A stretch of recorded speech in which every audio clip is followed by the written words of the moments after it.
चलो भाई, change in profit sharing ratio revise करना स्टार्ट किया था लास्ट क्लास में, और आज हम आगे और रिवीजन करेंगे उसी चैप्टर की। सुन लो सब बच्चे ध्यान से, आगे के टॉपिक सुन लो एक बार। आज हम बात करेंगे सबसे पहले वर्कमैन कंपनसेशन रिजर्व। सुनो 2 मिनट सब, ये बताओ पहले तो वर्कमैन कंपनसेशन रिजर्व होते क्या है? क्या हमारे बिजनेस में वर्कर्स काम करते होंगे? कहीं किसी का कोई काम करते टाइम किसी का कोई नुकसान ना हो जाए, किसी का एक्सीडेंट ना हो जाए, तो क्या फर्म को पैसा देना पड़ेगा? तो फर्म उसके लिए पहले से ही एक रिजर्व बना के चलेगी, जिसको हम क्या बोलते हैं? Workman compensation reserve. उनके लॉस की भरपाई करने के लिए, कंपनसेट करने के लिए। ये बताओ, वर्कमैन कंपनसेशन रिजर्व एक जनरल रिजर्व है या स्पेसिफिक? स्पेसिफिक। ये स्पेसिफिक रिजर्व क्या होते हैं? स्पेसिफिक रिजर्व क्या होते हैं? जो किसी स्पेशल पर्पस के लिए बनते हैं। जैसे कि ये पैसा सिर्फ कहां यूज होगा? वर्कर्स के लिए। अब एक चीज समझना, एक छोटे से एग्जांपल से बात को समझेंगे ध्यान से।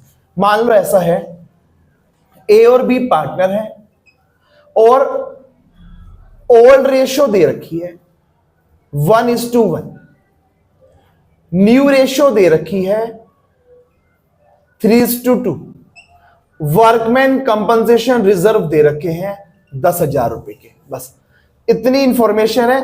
अब मैं अलग अलग केसेस में काम करूंगा। इतना क्वेश्चन कॉमन रहेगा सभी केसेस के लिए, 4-5 केसेस करवाने हैं। इतना क्वेश्चन कॉमन रहेगा सबके लिए। ध्यान से बात को समझना। केस 1 सुनो ध्यान से। केस 1 कहता है नो क्लेम।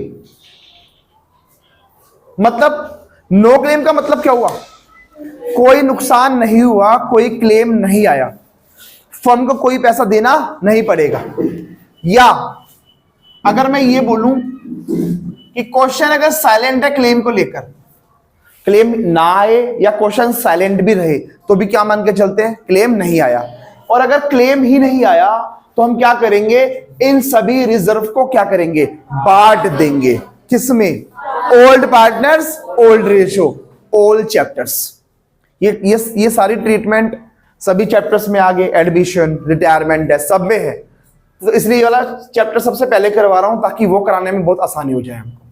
ठीक है? तो जब क्लेम ही नहीं आता तो सारे के सारे रिजर्व को बांट दिया जाएगा। किसमें बटेंगे? Old partners, old ratio. अब बोलो जल्दी से, इसकी एंट्री क्या बनेगी? रिजर्व को बांटने जा रहा हूं। क्या रिजर्व प्रॉफिट का पार्ट है? इसको बांटूंगा तो ये डेबिट होकर खत्म हो जाएगा। तो WCR डेबिट होगा। कितने का था? 10 का। पार्टनर्स में बांटूंगा तो कैपिटल बढ़ेगी, कैपिटल बढ़ेगी तो क्रेडिट करेंगे। तो यहां पर लिखेंगे 2A's कैपिटल 2B's कैपिटल। तो 10,000 को बांटो, ओल्ड पार्टनर्स, ओल्ड रेशियो, यानी 5,000। इसमें कोई दिक्कत है? केस 2 सुनते जाओ ध्यान से। मान लो बच्चों क्लेम आ गया था 8,000 का, मतलब किसी का नुकसान हुआ होगा, फर्म को पैसा देना पड़ेगा। अब इस केस में एंट्री क्या बनेगी? सुनो, WCR तो डेबिट होगा ही होगा। WCR तो डेबिट होगा ही होगा। बोलो कितने से? 10 से। अच्छा, क्लेम कितना आया? इसको बोलेंगे वर्कमैन कंपनसेशन क्लेम। पूरा नाम लिखना। अच्छा, क्लेम कितना आ गया? 8,000। ये बताओ क्या ये क्लेम इसी से एडजस्ट होगा? अभी भी हमारे रिजर्व में कितना बैलेंस बच गया? 2,000। उसका क्या करेंगे? बांट देंगे। क्लेम से ऊपर का जो बैलेंस बचता है उसको बांट दिया जाता है। Old partners, old ratio. तो बोलो 2A's कैपिटल 2B's। पूरा लिखना है A's कैपिटल, ऐसे A B नहीं लिखना, खाली कैपिटल भी लिखना है साथ में। तो बोलो कितना कितना? 1,000। इसमें कोई दिक्कत है? अच्छा, और सुनो केस 3। मान लो क्लेम आ गया 10,000 का। अब बताओ रिजर्व कितने बनाए थे? WCR 10 के थे और क्लेम भी कितना आ गया? Workman compensation claim. क्लेम आया 10 का, 10 का ही क्लेम आया, 10 के रिजर्व्स थे। पार्टनरशिप पे कुछ भी नहीं बटेगा। बात खत्म। केस 4। मान लो बच्चों क्लेम आ गया था 12,000 रुपए का। क्लेम कितना आया? 12। जल्दी बोलो पहले तो। वर्कमैन कंपनसेशन रिजर्व कितने के थे? 10 के। वो तो 10 से ही डेबिट होगा जितने का था। अच्छा, 2। वर्कमैन कंपनसेशन क्लेम कितना आया 12। क्या 2000 का ज्यादा क्लेम आ गया, 2000 का ज्यादा नुकसान हो गया, जो 2000 का लॉस हुआ इसको ट्रांसफर कर दिया जाता है रीवैल्यूएशन अकाउंट। ठीक है, अच्छा ये लॉस है। इस केस में एक एंट्री और पास होगी, ये जो रिवैल्यूएशन का लॉस है इसको भी पार्टनर्स में बांट देंगे, ओल्ड पार्टनर्स ओल्ड रेशियो। तो इसकी एंट्री क्या बनेगी, इसको बांट रहा हूं तो ये तो खत्म होकर क्रेडिट हो जाएगा, लॉस बांट रहा हूं तो कैपिटल कम हो जाएगी, कैपिटल कम होगी तो डेबिट करवाएंगे, तो एंट्री बनेगी क्या, A is capital account debit, B is capital account debit to revaluation account. तो बोलो 2000 का लॉस था, ओल्ड पार्टनर्स ओल्ड रेशियो, इसमें कोई दिक्कत है। अब एक चीज लास्ट केस सुन लो सब, मान लो ऐसा था, देखो सभी केसेस में मैंने बोला रिजर्व थे, चारों केसेस में रिजर्व थे। अब मैं यहां पर तुमको बोल दूं, मान लो WCR बनाया ही नहीं था हमने, देयर वाज नो WCR और क्लेम आ गया, हमने कोई रिजर्व नहीं बनाया था लेकिन क्लेम तो आ सकता है ना, रिजर्व थे नहीं और मान लो क्लेम आ गया था 2000 रुपए का, तो बोलो इसकी एंट्री क्या बनेगी, क्या सारा नुकसान रिवैल्यूएशन से एडजस्ट होगा, तो revaluation account debit to workman compensation claim कितना 2000 और फिर एक एंट्री और बन जाएगी, इस रिवैल्यूएशन लॉस को बांटेंगे, A's capital B's capital to revaluation, 2000 का लॉस था, ओल्ड पार्टनर्स ओल्ड रेशियो, हो गया रिवाइज, बात खत्म होगी। जिस बच्चे को कॉपी करना है कर लो, 1-2 मिनट तो रुकूंगा मैं।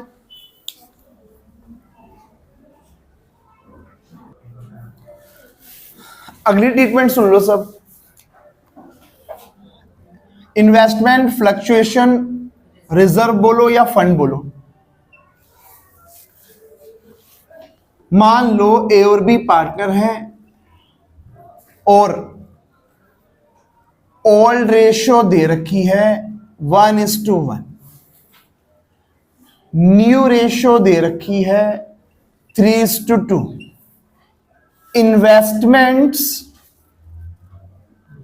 इन्वेस्टमेंट्स की बुक वैल्यू दे रखी है, इन्वेस्टमेंट्स की बुक वैल्यू बोलो या कॉस्ट बोलो, एक ही बात, मान लो 1 लाख रुपए, और इन्वेस्टमेंट फ्लक्चुएशन रिजर्व दे रखे हैं मान लो 20,000। इतना क्वेश्चन सबके लिए सेम रहेगा, मैं डिफरेंट केसेस में बात करूंगा। सबसे पहले ये बता दो कि ये जो इन्वेस्टमेंट फ्लक्चुएशन रिजर्व होते हैं ये होते क्या है, फ्लक्चुएशंस मतलब क्या होता है, फ्लक्चुएशन मतलब चेंज होना। क्या इन्वेस्टमेंट्स की वैल्यू अप डाउन होती रहती है, क्या डाउन भी जा सकती है। अच्छा, अगर इन्वेस्टमेंट की वैल्यू डाउन हो गई तो क्या लॉस हो जाएगा, उस लॉस को कंपनसेट करने के लिए हम एक रिजर्व बना के चलते हैं जिसको हम क्या बोलते हैं, इन्वेस्टमेंट फ्लक्चुएशन रिजर्व। इन्वेस्टमेंट को डाउन जो जाएगा उसके लिए बनाए जा रहे हैं। अब इसमें करना क्या है, इतना क्वेश्चन तो सेम रहेगा। अब मैं डिफरेंट केसेस में ना इन्वेस्टमेंट की मार्केट वैल्यू चेक करूंगा कि मार्केट वैल्यू अगर ये हो जाएगी तो क्या होगा। ठीक है, इधर सुन लो, केस 1 सुनेंगे सारे बच्चे। मान लो market value of investment 1 lakh रुपए है। ध्यान से सुनना बच्चों, या अगर मैं बोलूं क्वेश्चन साइलेंट है, देखो अगर क्वेश्चन साइलेंट भी होता है ना तो हम मार्केट वैल्यू क्या मानेंगे, जितनी बुक वैल्यू है। तो बताओ बुक वैल्यू कितनी है, मार्केट वैल्यू कितनी है, 1 लाख। हमें करना क्या है, हमें इन्वेस्टमेंट की बुक वैल्यू और मार्केट वैल्यू को कंपेयर करना है और वहां से चेक करेंगे कि इन्वेस्टमेंट की वैल्यू बढ़ रही है या घट रही है। इधर देखो, बताओ इन्वेस्टमेंट की बुक वैल्यू बोलो कितनी है, मार्केट वैल्यू मतलब आज मैं बेचूंगा तो 1 लाख की बिक जाएगी, इसका मतलब ये हुआ। ये बताओ 1 लाख की ही बुक वैल्यू है, 1 लाख की ही मार्केट वैल्यू है, क्या कोई नुकसान हुआ? जब नुकसान ही नहीं हुआ कोई तो सारे के सारे रिजर्व का क्या करेंगे, बांट देंगे, ओल्ड पार्टनर्स ओल्ड रेशियो। अच्छा बताओ, क्या IFRB एक स्पेसिफिक रिजर्व है? ये भी स्पेशल पर्पस के लिए बन रहा है, एक नंबर में MCQ में पूछ सकता है। ठीक है, अब जब कोई लॉस ही नहीं हुआ हमारा तो इस केस में हम क्या करेंगे, सारे IFR को बांटेंगे। अच्छा, IFR बांटने जा रहा हूं, प्रॉफिट का पार्ट है, प्रॉफिट बांट रहा हूं तो कैपिटल बढ़ेगी, और कैपिटल बढ़ेगी तो क्या करेंगे, क्रेडिट करेंगे। तो IFR तो क्या हो जाएगा, डेबिट। IFR 20,000 का था, टू, बोलो to A's capital to B's capital, old partners, old ratio, old chapters, death तक सभी में ऐसे काम होता है। ये लो, बोलो अब कितना कितना, 1:1 यानी कि 10,000 और 10,000। केस वन समझ में आया। और अगर इन्वेस्टमेंट की मार्केट वैल्यू को लेकर क्वेश्चन अगर साइलेंट रहे तो भी हम मार्केट वैल्यू जितनी बुक वैल्यू उतनी ही मानेंगे, ठीक है। अच्छा आ जाओ केस 2। अब मैं बार बार सिर्फ मार्केट वैल्यू चेंज करता जाऊंगा, शॉर्टकट में लिखूंगा। मार्केट वैल्यू हो गई है मान लो 90,000 रुपए। कंपैरिजन किसका करना है, बुक वैल्यू का और मार्केट वैल्यू का। बुक वैल्यू बोलो कितनी थी, 1 लाख। मार्केट वैल्यू, क्या हमारी इन्वेस्टमेंट डाउन हो गई, कितनी डाउन हो गई, 10,000। इन्वेस्टमेंट क्या होती है, एसेट्स, एसेट्स कम हो रही है। एसेट्स कम होती है तो क्या करते हैं, क्रेडिट करते हैं टू इन्वेस्टमेंट्स। ये लो टू इन्वेस्टमेंट्स, कितनी, 10,000। ये जो 10 का नुकसान हो गया, एसेट्स डाउन हो गई, इसकी भरपाई कहां से कराएंगे, आईएफआर। आईएफआर तो डेबिट होगा ही होगा हमेशा, कितने से, जितने का था। आईएफआर कितने का था, 20 का। इन्वेस्टमेंट डाउन 10 की, अभी भी मेरे आईएफआर में कितना बच गया, 10,000। बांटेंगे old partners, old ratio, to A's capital to B's capital, 5,000 5,000। कोई दिक्कत। Case 3, market value of investment हो गई है 80,000 रुपए। ध्यान सुनना, बुक वैल्यू बोलो कितनी थी, 1 लाख। मार्केट वैल्यू डाउन कितनी हो गई, 20। तो बताओ आईएफआर तो डेबिट हो गई होगा कितने से, 20 से। अब हमारी इन्वेस्टमेंट डाउन कितनी हो गई, 20।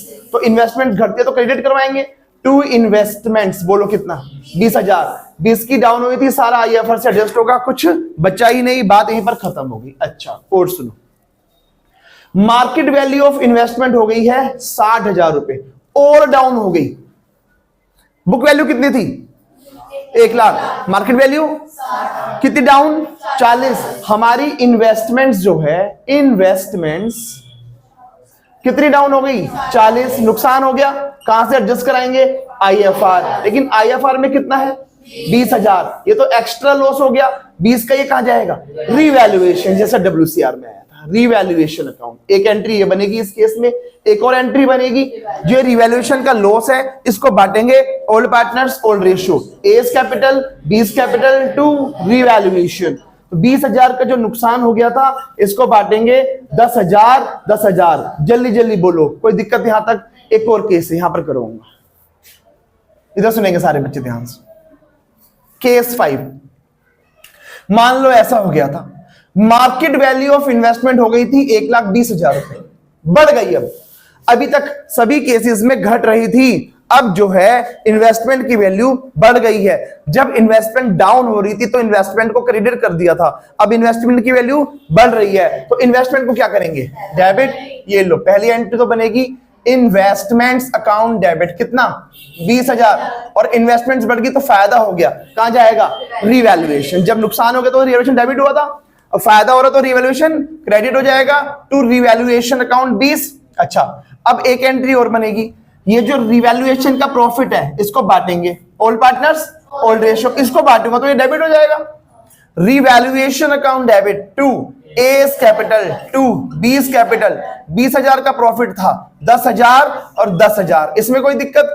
अब एक काम और करना पड़ेगा, ये जो आईएफआर था ये तो हमने यूज भी नहीं की, तो on the date of change in ratio इसको भी बांट दिया जाता है, इसको और बांट दो साथ में। आईएफआर, आईएफआर कितना था, 20,000। Old partners, old ratio, to A's capital to 20 capital, 10,000 10,000। कोई दिक्कत किसी को। और ये सभी चैप्टर्स में है, एडमिशन में भी है, रिटायरमेंट में भी है, डेथ में भी है, सेम कॉन्सेप्ट लगेगा। ठीक है, फटाफट जिसको कॉपी करना कर लो।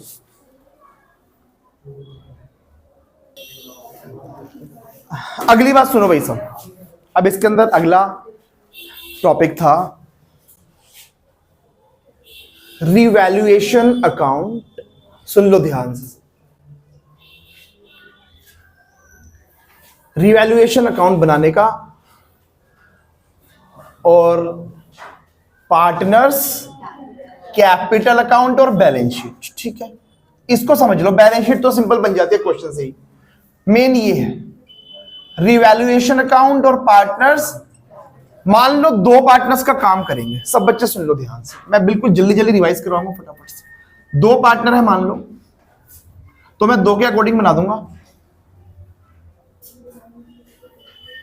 पार्टिकुलर्स, मान लो ए और बी पार्टनर्स हैं, पार्टिकुलर्स ए और बी पार्टनर है, क्रेडिट साइड डेबिट साइड। सब बच्चे सुन लो ध्यान से, डेबिट साइड क्रेडिट साइड, सुनो सुनो सुनो। सबसे पहले एक बात मुझे बताओ, रिवैल्यूएशन अकाउंट का नेचर क्या होता है? नॉमिनल। तो नॉमिनल का रूल क्या बोलता है? Debit all expenses credit all incomes. Debit में नुकसान आएंगे, क्रेडिट में इनकम्स आएंगी। और रिवैल्यूएशन अकाउंट के अंदर हम अपनी एसेट्स और लायबिलिटी की रिवैल्यूएशन की बातें करते हैं। अब यहां पर चेक करना पड़ेगा कि एसेट्स की वैल्यू बढ़ रही है या घट रही है। मान लो एसेट्स को रिवैल्यू कर रहे हैं और एसेट्स की वैल्यू बढ़ रही है, तो क्या फायदा हो रहा है? यानी कि जब भी एसेट्स की वैल्यू बढ़ेगी मैं इधर लिख रहा हूंगा उस एसेट के नाम से। जैसे मान लो मशीनरी की वैल्यू बढ़ गई तो बाय मशीनरी ऐसे, और एसेट्स की वैल्यू घट गई तो नुकसान हो गया, कहां लिखेंगे? Debit side. यानी एसेट्स की वैल्यू जब डाउन हो रही होगी तो कहां लिखेंगे? डेबिट।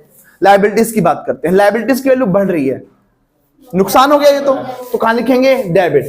लायबिलिटीज बढ़ती है तो डेबिट, और लायबिलिटी कम होगी तो फायदा हो गया, क्रेडिट पे लिखेंगे। और तुम्हें पता ही है क्या ये सारे कॉन्सेप्ट सभी चैप्टर्स में हैं, एडमिशन रिटायरमेंट, इसलिए बोल रहा हूं ढंग से समझ लेना, सब में काम आना है। इसके बाद क्या करते हैं? इस अकाउंट को करते हैं बंद। और यहां पर क्या लिखा जाता है? वैसे पार्टिकुलर्स अमाउंट लिख लेना। इसको बंद करोगे, अगर ये साइड ज्यादा आती है इधर आंसर आएगा, क्या बोलेंगे? रिवैल्यूएशन प्रॉफिट या गेन, कुछ भी बोलो। इधर आंसर आया तो रिवैल्यूएशन लॉस, ठीक है। अच्छा, जो भी प्रॉफिट लॉस आएगा उसको बांट देंगे, old partners old ratio, old chapters, सभी चैप्टर रिवाइज हो रहे हैं एक तरीके से तुम्हारे। जो भी प्रॉफिट लॉस आता है इसको बांट दिया जाएगा ओल्ड रेशियो में, वो भी किस में? ओल्ड पार्टनर्स में। इसमें कोई दिक्कत है किसी को?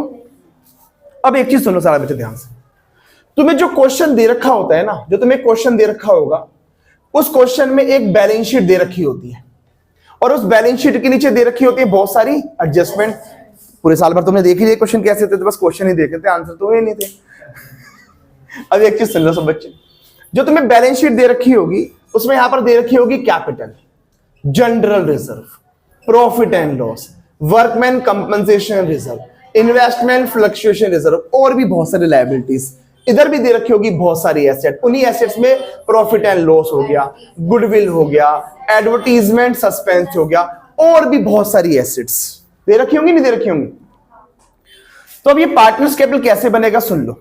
सबसे पहले यहां पर पार्टनर्स के कैपिटल के बैलेंसेस दे रखे होंगे, इनको उठाएंगे और कहां लिखेंगे? बोलो, लिखेंगे बाय बैलेंस बीडी। दोनों के बैलेंसेस को यहां से उठाना, लिख देना। जनरल रिजर्व दे रखे होंगे, क्या करेंगे? बांट देंगे, ओल्ड पार्टनर्स ओल्ड रेशियो। अच्छा एक बात बताओ, बैलेंस शीट में पीएनएल यहां भी दे सकता है और यहां भी दे सकता है। ये वाले पीएनएल क्या होते हैं? ये प्रॉफिट होते हैं। ये वाले क्या होते हैं? दोनों में से एक ही देगा, दोनों कभी नहीं आ सकते इकट्ठे, या तो लायबिलिटी वाला होगा या एसेट्स वाला, या कोई भी नहीं होगा, दोनों इकट्ठे तो कभी अपीयर हो ही नहीं सकते। मान लो ये दे रखा था पीएनएल, क्या प्रॉफिट होता है? बांट देंगे by profit and loss, old partners old ratio. अच्छा, WCR और IFR बढ़ता तो है लेकिन सारा नहीं बढ़ता, क्लेम से ऊपर का बैलेंस बटेगा। फिर भी मैं लिख देता हूं बाय WCR या IFR, लेकिन इस पे स्टार बना रहा हूं मैं, मतलब सारा नहीं बटेगा, कंडीशनल है। अभी जो केसेस कराए थे ना, अकॉर्डिंगली बटेगा क्लेम से ऊपर का बैलेंस जो भी होगा, ठीक है। अच्छा ये बताओ, ये अगर पीएनएल के बैलेंस यहां दे रखे थे तो लॉस होता है, तो यहां लिखेंगे लॉस से कैपिटल कम होती है, डेबिट में आएगा। To PNL, old partners old ratio. अच्छा बताओ, बैलेंस शीट के अंदर गुडविल होती है, कौन सी? ओल्ड, क्या करेंगे? Write off to goodwill, old partners old ratio. अच्छा, और यहां पर पड़े हैं एडवर्टीजमेंट सस्पेंस के बैलेंस, इसको भी राइट ऑफ कर देंगे। एंट्री करनी सीखी थी ना अपने पास, ये भी यहां पर आते हैं, टू एडवर्टीजमेंट सस्पेंस। तो ये सब चीजें जो लिखी गई हैं ओल्ड पार्टनर्स में ओल्ड रेशियो में बढ़ जाती हैं। इसके अलावा जो ये हमने इससे पहले रिवैल्यूएशन अकाउंट बनाया था, अगर प्रॉफिट आया था, ये प्रॉफिट कहां आएगा? इधर बाय रिवैल्यूएशन अकाउंट। ये क्या है? ये प्रॉफिट की बात हो रही है। और अगर लॉस आया था तो यहां लिखेंगे टू रिवैल्यूएशन अकाउंट लॉस। अब इसको करेंगे बंद, इसको बंद करेंगे। अब एक चीज सुन लो बच्चों, इस वाले कॉन्सेप्ट में भी दो वैरायटीज के क्वेश्चन है हमारे पास, एक तो सिंपल क्वेश्चन और एक एडजस्टमेंट ऑफ कैपिटल। याद आया कुछ? एक सिंपल वैरायटी है और एक एडजस्टमेंट ऑफ कैपिटल। चाहे सिंपल क्वेश्चन हो चाहे एडजस्टमेंट ऑफ कैपिटल का क्वेश्चन हो, इतना काम तो दोनों में सेम रहेगा। ध्यान से सुन लेना, यहां इंपॉर्टेंट बात चल रही है। चाहे रिवैल्यूएशन पार्टनर्स कैपिटल का सिंपल क्वेश्चन हो, बेसिक क्वेश्चन, चाहे वो एडजस्टमेंट ऑफ कैपिटल का क्वेश्चन हो, कोई भी क्वेश्चन हो, इतना जितना ये काम किया है रिवैल्यूएशन अकाउंट और पार्टनर्स कैपिटल अकाउंट, इतना काम तो दोनों में होगा ही होगा। अब मान लो ये सिंपल क्वेश्चन है, सिंपल वाला मतलब एडजस्टमेंट का नहीं है। कौन सा क्वेश्चन है? सिंपल। अगर सिंपल क्वेश्चन था तो मैं इसको यहीं पर बंद कर दूंगा, इन सबको प्लस करूंगा, यहां लिखूंगा, इसमें से सारा माइनस कराऊंगा, यहां पर मेरे आंसर आएंगे क्लोजिंग बैलेंस या टू बैलेंस CD। अगर वो सिंपल क्वेश्चन था, बेसिक क्वेश्चन था, तो ऐसे काम होगा, बात खत्म हो गई यहीं पर ही। और अगर वो एडजस्टमेंट वाला था तो इतना तो काम होगा ही होगा, एक छोटा सा स्टेप आता है उसके अंदर। पहले ये कॉपी करो फिर बताऊंगा, जिसको करना है कर लो।